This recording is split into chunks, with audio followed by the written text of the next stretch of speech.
देवाकडे पिण्यासाठी पाणी मागितलं तर देवाने अख्खा समुद्रच दिला. आणि जेव्हा देवाकडे देवच मागितलं तर देवाने छत्रपती महाराजांसारखा देव माणूस दिला. आजच्या कार्यक्रमाचे अध्यक्ष पूज्य गुरुजन आणि येथे जमलेल्या माझ्या बाळमित्रांनो, आज मी तुम्हाला छत्रपती शिवाजी महाराजांबद्दल 2 शब्द बोलणार आहे. तरी आपण शांतपणे ऐकून घ्यावे ही माझी नम्र विनंती.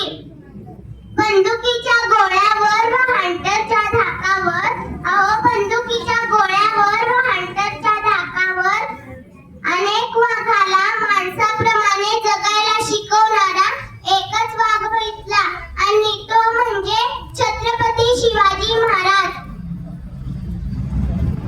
छत्रपती शिवाजी महाराजांच्या जीवनातील मी एक प्रसंग सांगणार आहे. छत्रपती शिवाजी महाराज एकदा कर्नाटकच्या मोहिमेवरून महाराष्ट्रात परत येत होते. तेव्हा तिथे एक बेलवाडी नावाचं गाव होतं. तिथे एक किल्ला होता आणि तिथे एक मल्लम्मा देसाई नावाची ठाणेदारी राहत होती. दादाजींना वाटलं जाता जाता हे गड घेऊन जावं.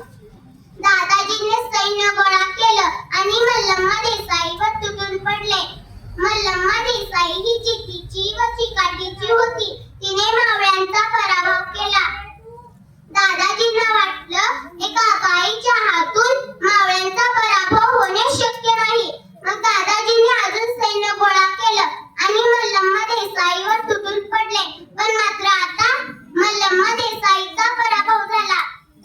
मल्लम्मा देसाई आत गेली, आपल्या बाळाला घेऊन बाहेर आली.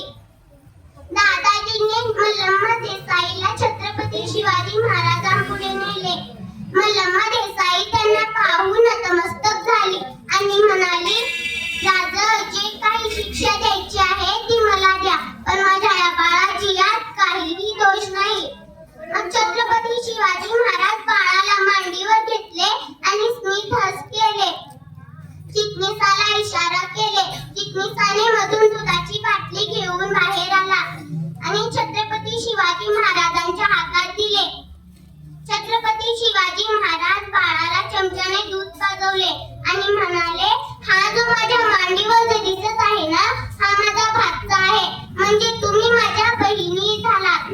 बहिणीचं राज्य घ्यायचं नसतं तर बहिणीला राज्य द्यायचं असतं.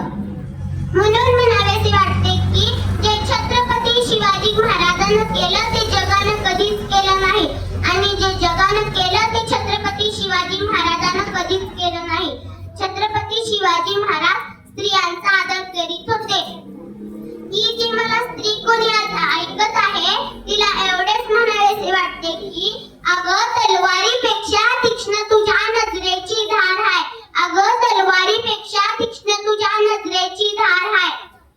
महाराष्ट्राची वाघीण तू भवानीचा वार आहे. महाराष्ट्राची वाघीण तू भवानीचा वार आहे.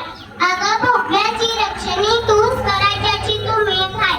अगं भव्याची रक्षणी तू स्वराज्याची तू मेघ आहे. दुबळी समजू नकोस तू स्वतःला, तुझी जाऊची लेख आहे, तुझी जाऊची लेख आहे. जाता जाता एवढेच म्हणेन, जाता जाता एवढेच म्हणेन, विजयसारखी तलवार चालून गेला, निधड्या छातीने हिंदुस्थान हलवून गेला, वाघनख्याने अफजल खानाचा पुतळा पाडून गेला, स्वर्गात गेल्यावर देवाने त्याला झुकून मुजरा केला, असा माझा शुभा होऊन गेला, असा माझा शुभा होऊन गेला. एवढे बोलून मी माझे भाषण संपवते. जय भवानी, जय शिवाजी.